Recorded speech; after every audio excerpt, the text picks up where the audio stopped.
네, 여러분 반갑습니다. 금일 2021년 8월 23일이고요. 현재 장이 마감된 상태입니다.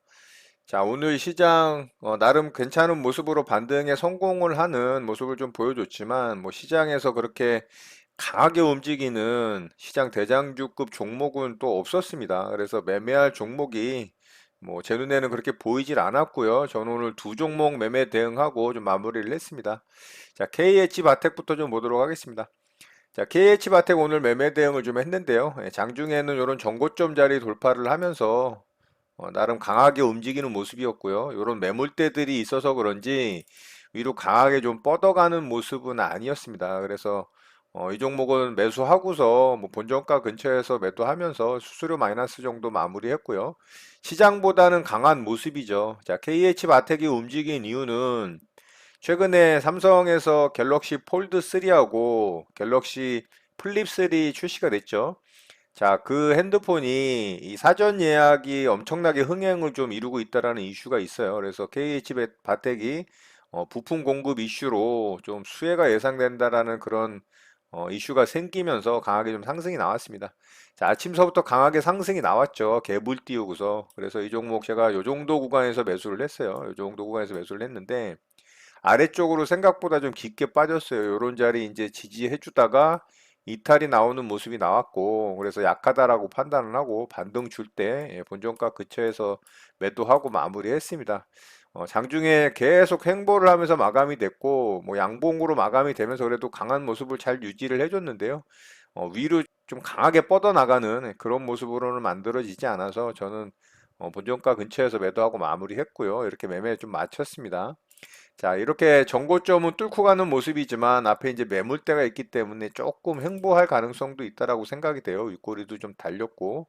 그래서 이 종목 그냥 차후에 움직임 좀 보는 정도 살펴보면 좋을 거라고 봅니다. 자, 두 번째 종목 YG 엔터테인먼트 매매를 했는데요. 자, 이 종목은 제가 계속 매매를 하고 있어요. 여기 첫날 정고점 뚫고 갔을 때 수급주 매매로 첫날 대응해서 빠르게 수익 내고 마무리했고요. 그리고 그 다음 날도 매수해서 반등 줄 때 또 일부 수익 챙기고 또 마무리했죠. 그리고 제가 지난주에 이 음봉 만들어질 때 요 정도 구간에서 또 매수를 했어요. 그런데 수익권이 발생을 했다가 시장이 다시 아래로 빠지면서 아래쪽으로 이제 음봉으로 마감이 됐죠. 그래서 마이너스로 마감이 됐는데 제가 요거 손절은 안 했어요. 왜냐하면 수급적인 측면에서 기관에서 지속적으로 수급이 들어오는 모습이었고 외국인의 매도세도 조금 있긴 있었지만 그렇게 강한 매물이 출회되는 모습은 아니었습니다. 이제 시장 영향이 좀 컸다라고 판단을 했고 계속 홀딩을 좀 하면서 지켜볼 생각이었습니다. 아래쪽에서 더 살려고도 생각을 했는데 시장이 확실하게 좀 돌아서는 모습을 확인했어야 됐기 때문에 추가 매수는 하지 않았고요. 결국에는 오늘 상승이 나왔죠. 상승이 나와서 제가 수익권에서 매도하고 요거 마무리했습니다. 자, 분봉상 보면 요 고점 자리를 뚫고 가는 자리에서 저는 고점 돌파가 나오길래 더 상승이 강하게 나올 줄 알고 좀 홀딩을 했는데요. 아래쪽으로 좀 빠지면서 장 막판은 이렇게 마감이 됐죠. 그래서 요 정도 구간에서 제가 매도하고 마무리했습니다. 그래서 이제 수익으로 좀 마무리가 됐고요. 아직 일부 물량은 좀 홀딩 중에 있습니다. 요 구간에서 이제 매수했던 물량은 계속 좀 홀딩 중에 있고 충분히 뭐 상승이 나올 거라고 저는 생각을 하지만 또 이제 상황을 봐야 되겠죠. 이런 돌파된 고점 자리를 이탈을 했기 때문에 이런 자리 잘 지켜줬어야 되는데 이탈이 좀 나왔죠. 시장보다는 상대적으로 강하긴 하지만 여기서 또 시간을 끌게 되면 오래 걸릴 수가 있어요. 그래서 움직임 보면서 나머지 물량 좀 대응해 볼 생각입니다. 자, 이렇게 해서 저는 오늘 두 종목 매매하고 좀 마무리를 했고요. 오늘 매매한 내용 좀 짧게 보도록 하겠습니다. 자, 이렇게 YG 엔터테인먼트 지난주 금요일 날 매수를 해서 매수했던 물량은 매도하고 수익을 챙겼고요. KH바텍은 본종가 한호가 아래인가요? 뭐 그 정도에서 매도하면서 수수료 마이너스 정도 나면서 마무리가 됐습니다. 자, 오늘도 뭐 제 기준에 좋은 종목이 잘 보이지 않았기 때문에 저는 뭐 이렇게 매매하고 좀 마무리했고요. 오늘 시장 특징주 좀 살펴보고 바로 시장 보도록 하겠습니다. 자, 오늘 뭐 시장 특징주 그렇게 좋은 종목이라고 말할 만한 종목은 사실 별로 없는 것 같고요. 3일이라는 종목이 상한가에 좀 들어갔어요. 자, 3일은 앞에서도 한 차례 강하게 상승을 주고 이렇게 파동 줬다가 2차 파동 구간으로 들어가는 모습이죠. 자, 일봉상의 위치는 좀 높은 구간으로 진입이 됐습니다. 거래량을 더 터트리면서 돌파를 하는 모습은 좋죠. 이런 건 나쁘진 않아요. 홍준표 관련한 종목이고요. 홍준표 대권 주자가 최근에 좀 인기도가 상승을 했다라는 이슈로 상한가에 좀 들어가는 모습이죠. 자, 그래서 이 종목 좀 움직임 살펴보면 좋을 것 같고요. 자, 두 번째 종목으로 크리스탈 신소재 좀 보도록 할게요. 자, 크리스탈 신소재 상한가에 좀 들어갔는데 일봉상의 모양이 완전히 뭐 꽝이죠. 121선도 터치도 못했습니다. 돌파를 하는 모습도 아니고 완전 역배열의 모습에서 상한가가 나온 모습이라 그렇게 좋아 보이지 않습니다. 뭐 상한가도 현재 좀 풀려 있는 모습이네요. 그러니까 이런 종목들은 사실 매매 대응하는 거 별로 저는 추천하고 싶지는 않습니다. 뭐 강하게 상한가에 들어갔을지라도 강력한 뭐 재료거리, 뉴스거리가 진짜 아닌 이상은 여기서 더 상승하기는 조금 어렵다라고 보고요. 이 종목은 그래핀 관련해서 생산 라인 시운전에 들어갔다라는 이슈가 좀 있어요. 그 이슈로 좀 상한가에 들어갔습니다. 이렇게 좀 참고하시면 좋을 것 같고요. 자, 국제약품 좀 보도록 할게요. 자, 국제약품도 마찬가지죠. 크리스탈 신소재와 비슷합니다. 역배열에 있는 종목이고 121선을 돌파를 했지만 그렇게 일봉상 좋은 위치는 아니죠. 거래 대금도 약하고요. 자, 이 종목은 락토페린이라는 성분이 바이러스 억제 효과가 있다라는 이슈로 상한가에 좀 들어갔는데요.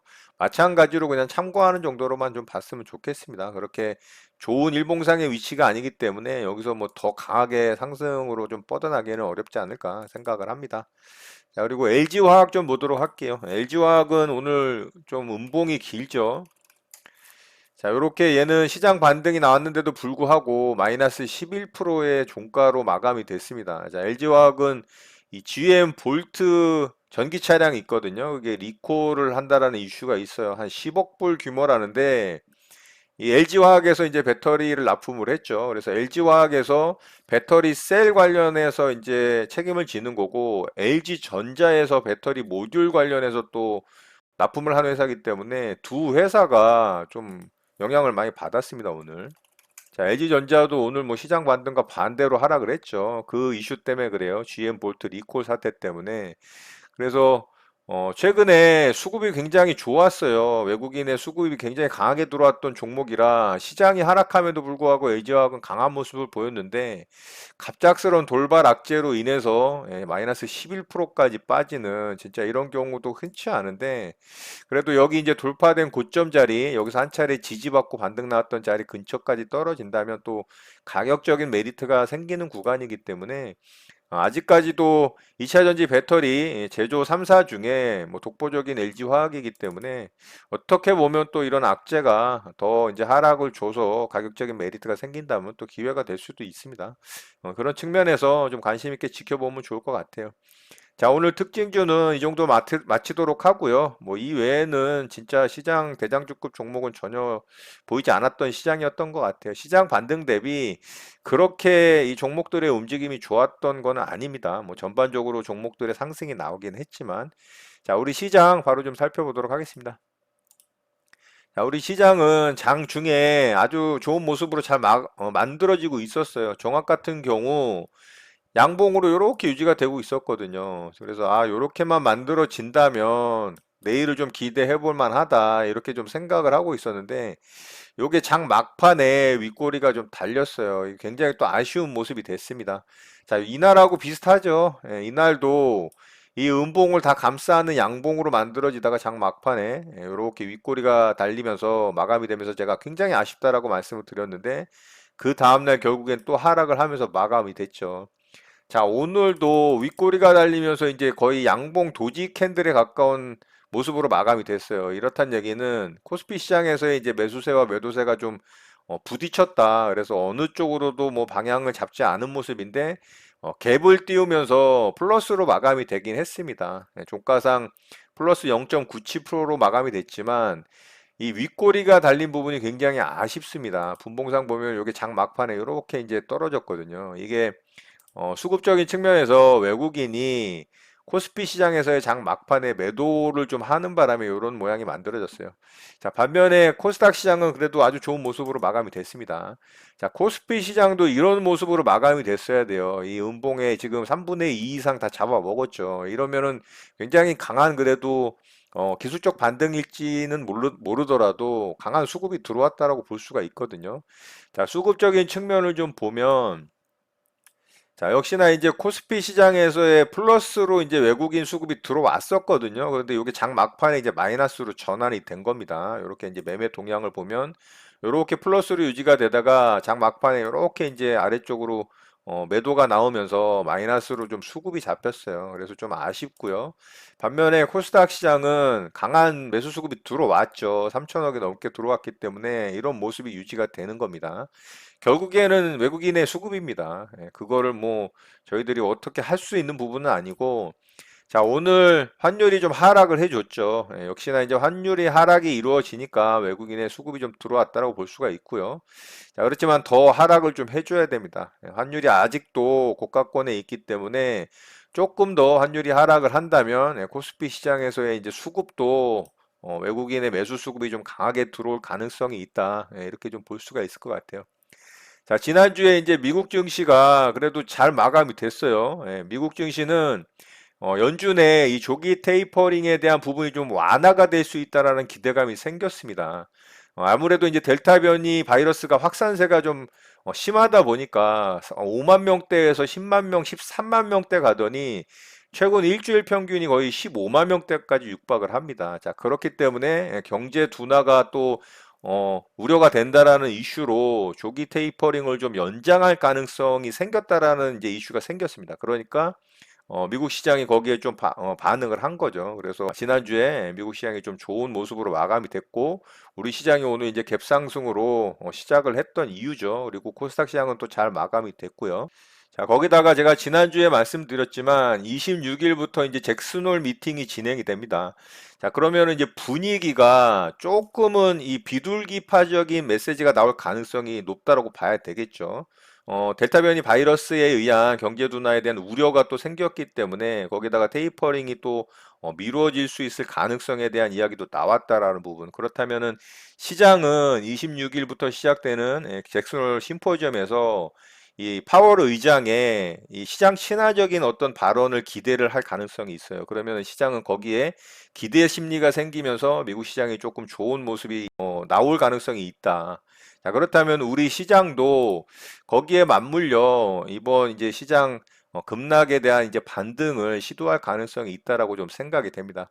자, 21선과의 이격도가 굉장히 멀어졌잖아요. 그렇다면 뭐 고가권에서부터 지금 반등권을 대충 예상을 해보자면 지금 구간에서 사실 강한 반등은 저는 좀 어렵다라고 보거든요. V자 급반등 같은 경우는 조금 어렵다고 보고, 왜냐하면 시장에 좋은 호재거리가 그렇게 없습니다. 그렇다면은 어 피보나치 수열 개념으로 봤을 때 38.2% 구간이 뭐 대충 이 정도 구간 되고요. 그리고 여기가 이제 50% 구간이니까 기술적 반등 차원에서 이런 구간까지는 한번 반등을 기대해 볼 가능성이 좀 있지 않을까. 그런 생각을 좀 개인적으로는 하고 있습니다. 물론 이게 맞는다라는 법은 없습니다. 더 강하게 반등이 나올 수도 있고 못 미치고 뭐 이런 데서 이렇게 살짝 반등하다가 이렇게 또 아래쪽으로 쌍바닥 확인하러 갈 가능성도 있어요. 그건 알 수는 없지만 이런 식으로 이제 어느 정도 시나리오를 짜고 대응을 하면 그래도 나름대로 아래쪽에서 반등 구간을 이용해서 수익을 내려고 했던 매수에 대한 물량은 어느 정도 좀 수익을 챙기는 그런 전략을 짤 수가 있기 때문에 이런 구간을 설정하는 것도 좀 나쁘지 않다라고 생각이 됩니다. 자, 미국 시장도 강한 모습을 좀 이어가고 또 아시아권의 시장 중에 특히 우리나라의 시장은 특히나 이제 하락폭이 깊었기 때문에 이번 반등 구간에서 좀 강한 반등이 나와주기를 기대를 해보고요.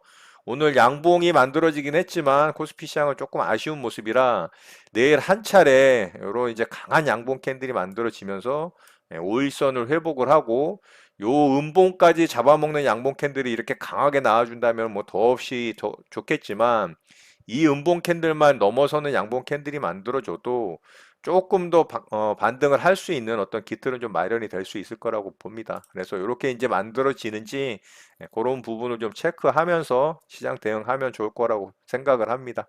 자, 이런 내용들 참고하셔서 여러분들 매매 대응에 잘 활용하셨으면 좋겠고요. 오늘 내용은 이것으로 마치도록 하겠습니다. 오늘 하루도 마무리 잘 하시고요. 늘 행복하시기 바랍니다. 여러분의 구독과 좋아요는 언제나 영상 제작에 큰 힘이 됩니다. 감사합니다. JJ 리더였습니다.